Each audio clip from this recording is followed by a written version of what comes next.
Hello out there. Welcome to our podcast today. It's Coach Eric Johnson, the brand. It's Coach Aaron Thigpen, the source. Good morning, EJ. Morning, Aaron. How are you? Cold. It's getting cold out here. Yeah, it is. That time of year. Yes, sir. Yes. Things are doing good. Why don't you want me to introduce today's topic? Yeah, why not? Now just kind of Okay. go with the flow, as they say. All right. It's the off season.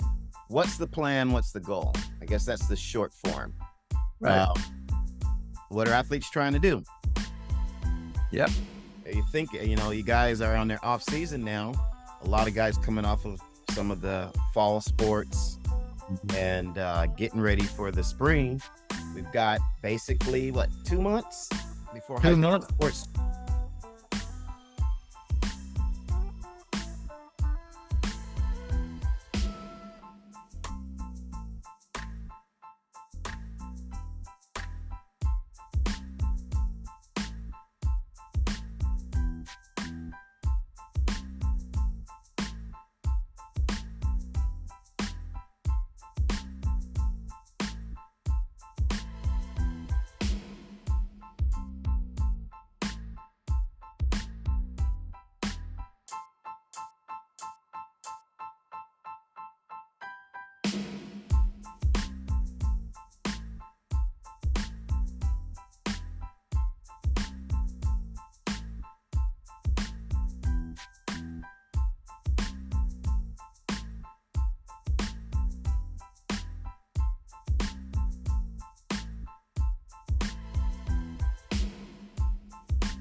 err on the side of, okay, I want to work on these skills, which is fine, but they don't have the endurance and durability to last a season, especially guys like, who were throwers and pitchers.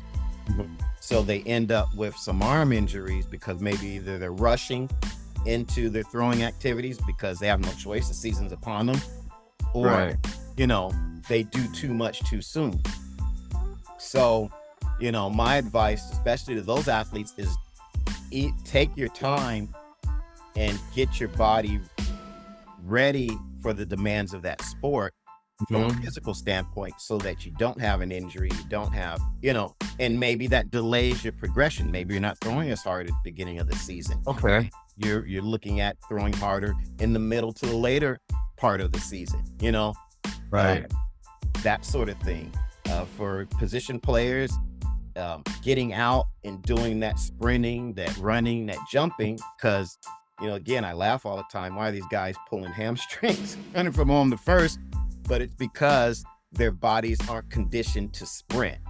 Because you can jog all day, you can jog miles, and that sort of thing. It's not the same thing as the anaerobic demands that baseball requires once you hit the ball. Even swinging the bat, you got guys who are hurting their back, hurting their hips, because they're not ready to be that explosive through that sort of activity in that plane. So, initially, what are those things that are going to keep me safe and just keep me out on the field? Then second layer on, okay, what are the things I can do to maybe enhance my performance? Maybe I'm working on my speed. Maybe I'm working on my lateral movement. Maybe I'm working on, again, a little bit more pop in my bat. Then layer those things on. So I would say that would be my approach. And you can't do everything. So maybe, like I said, just pick one or two areas to focus on. And then understand, I'll do continual training during the season. That's important. I think you hit on two things. I think that's important, and maybe you can talk to that point here a little bit. Training during the season a little bit. What do you mean by that? Because a lot of people don't. They say, "Okay, I train for the season, I'm done," and they go play the sport. So, can you elaborate a little bit on that? Yeah, even those who do it right and do an off season sometimes have the mentality of, hey, well, the season's here, I don't need to train anymore. And that's completely incorrect.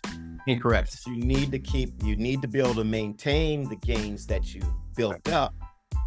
And for the high school athlete, the more important season is not the high school season, but the summer season. So you have to, one, maintain what you want, what you built up to go through the high school season, but then again, you have to be ready for the summer season. And just like I said with football or any other fall sport that you're playing, there is an amount of detraining that happens just because you're playing so many games. You just don't have the available training hours to put in like you would in an off season. So it becomes important to have some kind of in-season maintenance program that you institute during the season to keep your skill level up, protect you from injury, all those other things, and then gives you a shorter ramp up to get ready for the summer, because you've already still got a pretty good baseline. You're maintaining a decent baseline. Now, it may not be way up here, but if it only drops a little bit, it's easier to get back up to that point, once you have a little bit of break after the high school season, and you maybe tune up those sorts of things and then go into the meat of your summer program. I'm glad you mentioned that, because, I see a lot of athletes, when they go through their high school season or they get to the summer, into the summer, and I can see at the end of the summer where an athlete gets tired. I do. I can see that, especially if they've been training all year, and naturally you're going to get you're going to get fatigued. Your body just doesn't want to trigger like it did early in the season or the middle where you're at your peak. Yeah. I get that. I think one of the things that also resonated in your first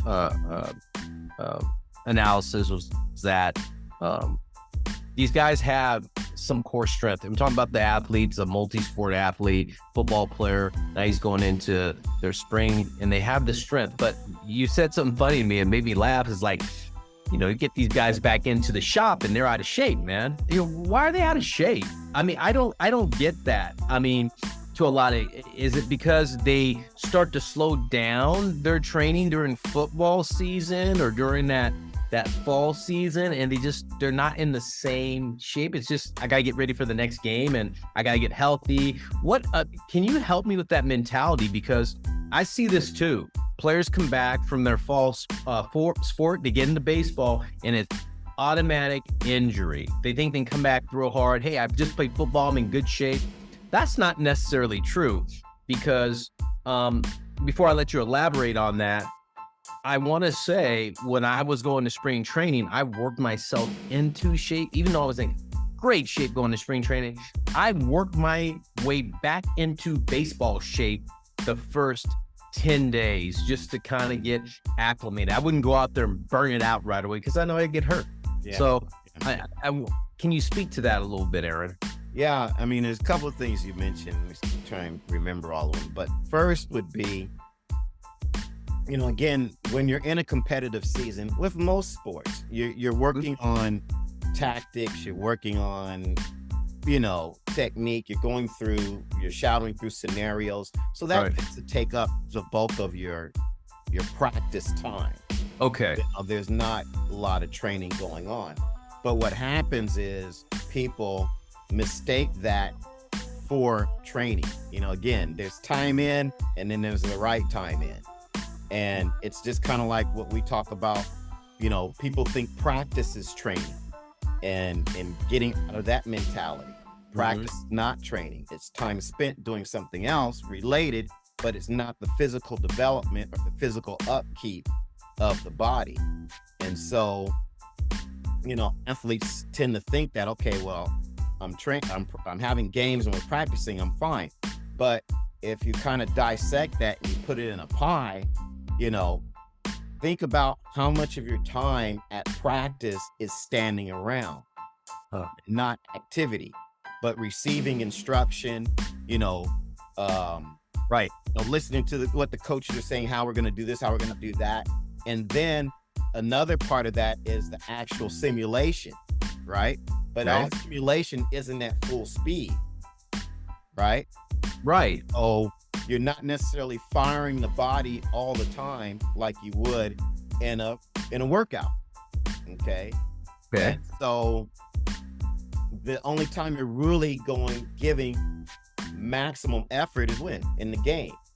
But in games like baseball and football, you have a lot of starts and stops. And so you have a lot of not necessarily dead time, but it's not, you know, continuous activity. You know, the other sport that might relate to that or is a little bit different than that may be soccer, where you know, you're a lot of constant moving, that sort of thing. So those are the things that people don't think about when they're thinking, okay, I'm transitioning from one sport to another, I'm in shape. Well, not necessarily. And also the demands of each sport might be a little bit different. So, you know, coming from one sport to another, it's going to be different, you know, physical demands, whether it's energy systems, whether it's anaerobic, aerobic, you know, that sort of thing. It's going to be different. And you may not have, since you haven't worked on that energy system, well, you're not going to have any gas in the tank for that when you go to that next sport. Right. The other aspect is movement patterns. Well, the movement patterns for football and baseball are completely different. Right?